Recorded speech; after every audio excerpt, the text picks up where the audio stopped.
你获得变身诺亚的能力，在大宇宙黑暗与光明之间进行人道主义革命。如今迪迦被卡米拉一个吸顶，命中最要害部位，痛的是跪在了地上嗷嗷大叫。无敌的迪迦倒下了，戈尔赞对此深表赞同。光之空间内，大古破口大骂：“你贱不贱呐？都告诉你那女人做梦都在打我，你居然敢上去摸她的脸！见过裹小脚的，没见过奥特曼裹小脑的。”原来迪迦目前所遭受的所有痛，大古都切身体会。此时卡米拉缓缓走来，被封印3000万年的痛，岂能这一下就消散？迪迦一手无挡，一手朝前挡着。对不起，如果道歉有用，要 TPC 有什么用？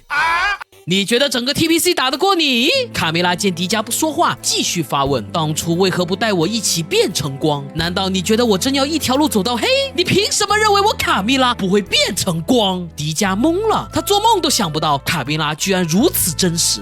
对不起，卡米拉冷笑，你现在不过是一道残存的意识。告诉本体，总有一天我会亲自到他面前，问他为什么不带我一起变成光。说罢朝你走去，起开！你很识趣的让开位置。接着卡米拉无尽的光鞭抽在戈尔赞身上，巴巴尔迪迦，让你抛弃我，让你背叛我，让你不带我一起变成光。此时此刻戈尔赞直接服了，身上的痛让我难以入睡，但心里的痛又能向谁诉说？虽然我不是人，但你们这群奥特曼是真的狗啊！戈尔赞是被活活打死的，死的时候甚至还在抽搐。迪迦上前拦住，好了，别打了，他已经死得不能再死了。卡米拉瞥了眼，胡说，他明明还睁着眼睛，你再也忍不住了，人家那是死不瞑目。没多久，迪迦飞走了，众人也发现大难不死的大古，我兄弟居然是迪迦奥特曼，可得好好护着。回到基地后，众人就新出现的3个巨人为由开了个会。吉冈局长认为奥特曼是敌人，尤其是那个女奥特曼，一身黑暗，看着就不是什么好东西。声音不大，却被在食堂干饭的卡米拉给捕捉到了。要不是你跟大古都在里面，他早就去把吉冈砍成薯片了。泽井无语，奥特曼是友好的，我说了算，我是总监还是你是总监？吉冈无奈，只能吹胡子瞪眼睛。一旁丽娜赞同，居然没有对我们攻击，反倒是一起打怪兽，肯定是好人。星辰也骄傲起来，没错，这次多亏他们，下次我一定要让巨人见识下我星辰的王牌驾驶技术。你瞥了一眼，就你那驾驶技术，注定只有坠机，除非不跟大古一起开。但有我在，你俩必须锁死在飞燕1号上。这时中方举手发言，我有个想法，给巨人起个名字，他们仨像山那么巨大，不如分别叫巨山超力霸1号、2号、3号，怎样？轰！你感受到 TPC 里有股黑暗力量在涌动，是偷听的卡米拉紧忙否定中方的建议。女的叫卡米拉，男的叫迪迦，另外一个叫奈克瑟斯，就这样定了。还有中方，你根本就不会起名字，别瞎起哄了。食堂内，卡米拉停止释放黑暗能量，希特拉紧忙打圆场。虽然大古不是迪迦，但好歹算是传人，我们要变成光，还得他帮衬。达拉姆笑了，哟呵，你不是不想变成光吗？怎么思想觉悟那么高？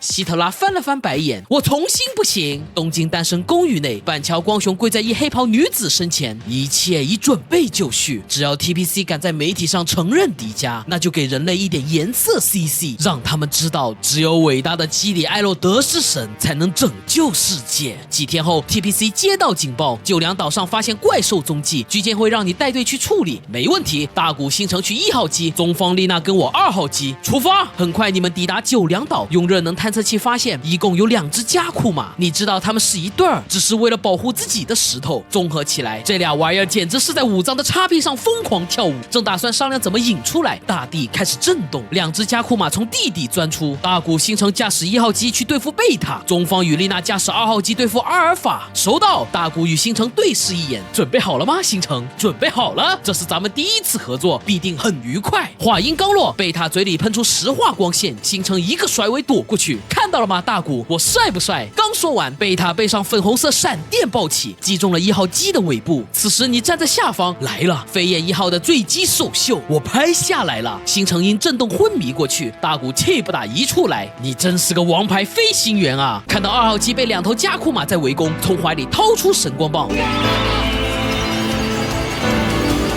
经过黑暗三人组的调教，大古驾驶迪迦的技术炉火纯青，上场就是一个雷欧飞踢，呲啦一声，阿尔法的双脚被踢断了。好，你大喊一声，一天2个名场面，待我把迪迦的所有断脚视频收集好，再剪辑出来发给光之国，不知奥夫一家3口会怎么想。就在这时，丽娜驾驶2号机绕到贝塔正面，发射德克萨斯炮，轰！贝塔直接被干成了碎片，轰！阿尔法一声悲伤怒吼：“人类奥特曼！3天之内杀了你，把你骨灰都给你扬了！”背部粉红色光线再次发出，而大古直接切换空中型，飞至天上，各种简化版兰帕尔特光弹疯狂释放，王子战法被他发挥的淋漓尽致。仅1分钟，阿尔法连渣都没剩。见此情形，你欣慰的笑了。3个黑暗巨人训练有效果，大古总算把迪迦完成法师了。飞燕1号处，星辰总算从昏迷中醒来，看到大古扶着自己在走，惭愧不已。要不是我回头炫耀，肯定不会被击落。下次一定要带大古击败怪兽。几天后，泽井决定向媒体公布奥特曼的存在，由居监会去执行，但你却有不同看法。人类中有隐藏的外星人，贸然站队奥特曼，容易引来他们的威胁。文言吉刚的暴脾气上来了，我会派警务局布控，让居监会安心接受媒体的采访，一只苍蝇都别想飞进来。你点点头，这样安排最好不过了。闻听此言，吉刚哈哈大笑。泽井，你的兄弟也是支持我的。3天后，居监会带着丽娜在电视台接受直播采访，中方星城在暗中保护，绝景则拿着台电脑在检查，如果100米内有外星人的生命体征，就可以直接确定他们的位置。你与大古坐在车里待命。大古，你老实说，有怪我对你训练那么狠吗？怎么可能呢，副队长，托你的福，我现在猛地一劈。大古说着时，一把抓住你的胳膊。